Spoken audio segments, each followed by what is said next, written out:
EPCOT's Food and Wine Festival has just introduced a whole bunch of new eats at some brand new food booths. And Soarin has reverted back to its original version, and Mickey's sporting a new suit. We're bringing you part 2 of the 2023 EPCOT Food and Wine Best of the Fest, and all the major updates from EPCOT today on DFB Guide.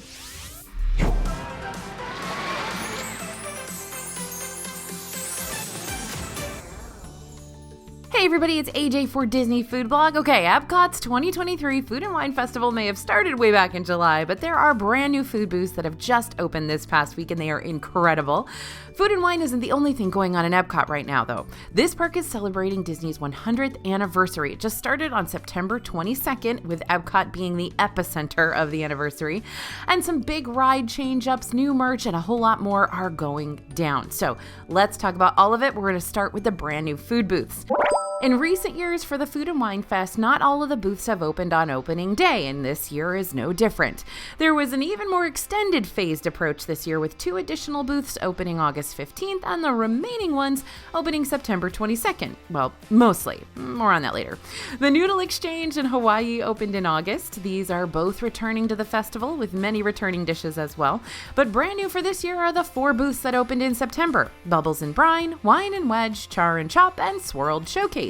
These last 4 booths are part of the larger celebration of Disney's 100th anniversary. Walt Disney Studios was founded back in 1923, and the whole celebration started in Disneyland at the beginning of the year. Now, these booths are going to stay around through the end of 2023, which means they'll also be a part of EPCOT's Festival of the Holidays, which begins November 24th. So let's get into those food reviews and see how these booths stack up against all that food we already tried from the festival back in July. The Noodle Exchange debuted back in 2021 and quickly won us over with its collection of Asian-inspired noodle dishes. Who doesn't love nudes, right? So this year there are 3 new dishes and 1 returning noodle bowl. First up, the shaved beef ramen with shiitake mushrooms, pickled carrots and daikon radish, shaved peppers, and a soy egg and citrus sesame broth. This one's $6. This was our favorite of the booth and a definite contender for Best of the Fest. It had the perfect amount of soy flavor, balancing the ingredients together well. The beef was cooked medium well and had a nice chew to it. The noodles, although not cooked perfectly, were easy to eat and still delicious. We think this would be the crowd pleaser. Next, we had the Impossible Pork Ramen with shiitake mushrooms, pickled carrots and daikon radish, baby bok choy, and a soy egg and savory chicken broth. This is going to run you $5.75, so 25 cents off of the last one. The noodles in this one were excellent. The broth was savory and had a lot of flavor. The egg had a soy flavor, and the ingredients all worked together really nicely. There's also the plant-based tofu ramen with shiitake mushrooms, pickled carrots, and daikon radish, shaved peppers, and baby bok choy, and citrus sesame broth for $5.75 as well. Last year, it was the tofu pho instead, but the ingredients appear to be the same, though it's got a different name and Disney's marking it as new. So, these things happen. Overall, this was not our favorite, as the texture and taste of the tofu was pretty bland and the dish was a little heavy on the salt. And returning this year is the Thai shrimp with rice noodles, shiitake mushrooms, and basil and coconut curry broth, which we got for $6.50. When we had this last year, we thought it had just the right amount of heat, but that coconut cut through the spiciness with a good amount of sweetness. Heads up that the shrimp were not peeled or deveined in our dish. This might be a turnoff for some folks. Moving on to Hawaii. Well, no new food items debuted when the Hawaii booth opened in August. This is still one of our absolute favorites. This is one of those that's kind of like the Canada booth. It kind of stays the same every year, but it keeps delivering. So this is where you're going to find the Kahlua pork sliders for $5.75, the Spam sushi for $6, and the passion fruit cheesecake for $4.75. The slider features sweet and sour Dole pineapple chutney and spicy mayonnaise as always. The most prominent flavor in this one is the pork, but we also got a lot of the sweet pineapple flavor too. The Spam sushi, or the musubi, features sushi rice, teriyaki glazed Spam, spicy mayonnaise, eel sauce, and nori. Ours had a lot of that spicy mayo, so much so that it nearly overpowered the Spam, if that's even possible, but we still enjoyed this fun take. The passion fruit cheesecake has a great texture and is rich and creamy while still being a lighter dessert. It wasn't as tart as we remember in years past, but still definitely delicious. The drink lineup is a repeat as well, with the Kona Brewing Hanalei Island IPA, Florida Orange Grove Sparkling sparkling pineapple wine, and the Alani Sunrise cocktail made with vodka, Dole pineapple juice, and grenadine. This booth is solid and remains one of our top picks overall from the Food and Wine Festival. All right, now we're moving on to those new for 2023 booths that just opened September 22nd. If you're a fan of raw bars and champagne, bubbles and brine is going to be on your list. The Jumbo Shrimp Cocktail is served with Prosecco cocktail sauce and grilled lemon, costs $14. This shrimp was bouncy and briny, presented beautifully, and the cocktail sauce was high quality with a nice dip of horseradish. We also tried the Jonah Crab Claw cocktail with stone ground mustard sauce, which you can get for $12. Another really impressive display here with 4 meaty crab claws. It's incredibly juicy and tender and buttery, and we didn't even find ourselves reaching for the sauce, which, while definitely mustardy, also had a hint of sweetness. The only downside to this dish was not having a crab fork to get out the last bits of crab meat. The drinks at this booth aren't new to the festival. We've spotted these champagnes during previous fests at different booths and occasionally in the France Pavilion. You can choose from Moet et Chandon Impérial, Veuve Clicquot Rosé, and Dom Perignon, ranging from $21 to $69 per glass. We have one word to describe this booth: rich. While everything is definitely tasty, you may prefer to eat this kind of food at a restaurant with the proper utensils and a real glass, but you won't be disappointed in the quality, and if you're looking for a quick indulgence, you'll find it here. Next up in the new booths is Wine and Wedge, where you're going to find all the cheese. The Boursin fig and balsamic soufflé with fig tapenade is $5.75. This reminded us more almost of a bread pudding rather than a soufflé, and that fig was a dominating flavor, and the balsamic was kind of lacking. Despite that, there was an interesting depth to the flavor that kept us coming back for more bites. Next up, the Southern Pimento cheese with bread and butter, pickled vegetables, and grilled bread for $5.25.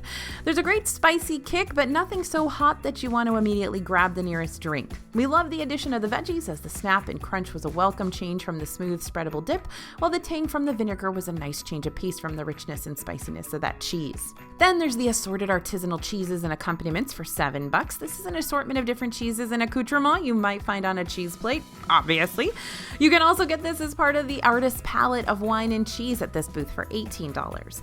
If you purchase this, you'll get assorted artisanal cheeses and accoutrements paired with Selbach, Oster, Zeltinger, Sonnenor, Riesling, Spatlitze. Hope I said all that right. Hartley Apple Brandy, and Florida Orange Grove's Winery Black and Blue Port. The Southern Pimento cheese that we already tried was part of this trio, along with the Parmesan-style cheese in the center. It was crumbly and buttery. Finally, the blue cheese was pretty mild at first, but as we kept chewing, we got more of that distinct funky flavor.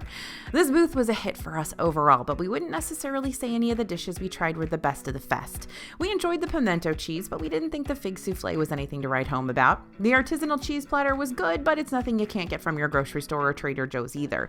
We'd recommend checking this one out if you love Riesling and cheese plates or are looking to try a lot of different things at once. The new Charchop booth is meat heavy, though there's a faux meat option for vegetarians. First up, the roasted porchetta with lemon, parsley, salsa verde, and shaved fennel salad. You can get this for $6.25. It was packed with flavor, but we will warn you that it is incredibly fatty, so if that bothers you, then this probably isn't your cut of meat. The brightness of the herbs helped to cut through some of that rich fattiness, and the shaved fennel added a sweetness and crunchy texture that really balanced the whole dish. It was a little salty, as pork can be, but everything on this plate works really well together. It was peppery, but not spicy, and just bursting with really exciting flavors. For a vegetarian option, you can grab the grilled Impossible spicy sausage with herbed polenta, puttanesca sauce, and ricotta for $6. The sausage reminded us of a mild chorizo. Wasn't too spicy despite the name. It's got a kick, but certainly nothing the average spice fan can't handle. The sausage sits on a buttery mountain of delicious cheesy polenta and ricotta cheese that we could pretty much drink. It helps cut down on the acidity of the tomato and the spiciness of the sausage. We also tried the meat assorti. This is a trio of shaved meats with baby arugula, pickled mustard seeds, truffle oil, and grilled ciabatta. This one is $6.75. There's a prosciutto, a salami, and a capicola. All were salty and delicious. For drinks, you'll find 3 beers that can be ordered in a flight: a Pilsner, Vienna Lager, and a coffee porter, along with a Pinot Noir and a Bloody Mary. The Bloody Mary with Seaside Grown Bloody Mary mix and Curveball barbecue whiskey is $11.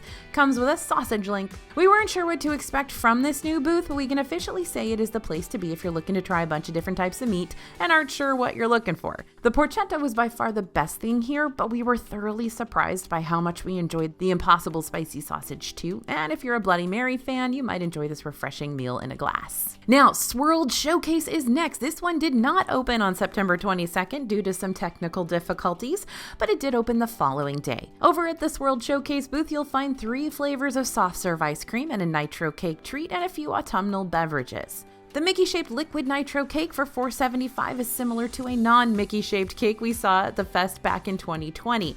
This cake pop is very moist and dense, but it's also real rich. If you don't adore chocolate, then this is one you're either going to want to share or skip.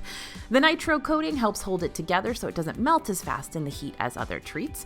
You can also get various soft serve flavors here, including vanilla, apple cinnamon, and salted caramel. Each waffle cone costs $6. We grabbed the apple cinnamon and loved how refreshing it was. It's not too heavy on either flavor, though cinnamon is a bit stronger than apple. And we also got that salted caramel, which has been in EPCOT before, and we do really enjoy the richness of that flavor too. We tried the cream soda float with vanilla soft serve for $6.25. This is made with strawberry soda and vanilla soft serve. We love the smoothness and creaminess of this ice cream, and the soda is light and refreshing. This is going to be a classic favorite for a lot of folks. There's also a Fanta grape float with vanilla soft serve for $6.25. Now, the grape soda is much stronger than the strawberry, and we don't think it pairs very well with the vanilla, but this is definitely going to be a divisive one. For drinks, you'll find the frozen apple pie for $6.25. This is a new booth for this one. It's usually at Appleseed Orchard. This is a slushie that does in fact taste just like apple pie, down to the apple pie filling you'll find at the bottom of the glass. There's also cinnamon apple cider for $3.75. This is cinnamon forward and served cold. Heads up for those of you who expect your cider hot, this is also non-alcoholic. This booth also serves the Three Daughters toasted coconut porter, which you can get on its own or served as a float with vanilla ice cream for $13.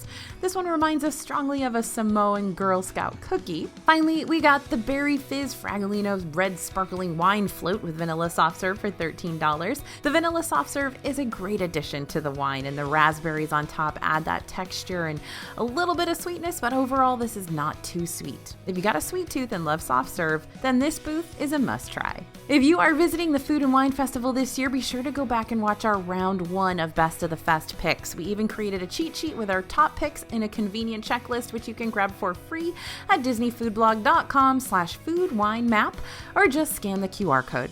And if you want all the info, we got a comprehensive, super crazy in-depth guide to all things food and wine. We've compiled everything you need for a perfect food and wine festival, including documenting over 200 dishes and drinks, every concert date and time, every detail about the festival. That's in our 2023 DFB guide to the EPCOT Food and Wine Festival. Our team has been working hard to put this one together for you with the latest and greatest tips. It's been completely updated since the first day of the festival. And with this, you can become the expert before you even step foot in EPCOT. You'll find this and all of our other snack and holiday guidebooks over at dfbstore.com. Use code YouTube to get a discount. Okay, let's move on to the rest of the stuffs happening in EPCOT. Here are the Disney 100 celebrations that have just debuted. First, Soarin' over California.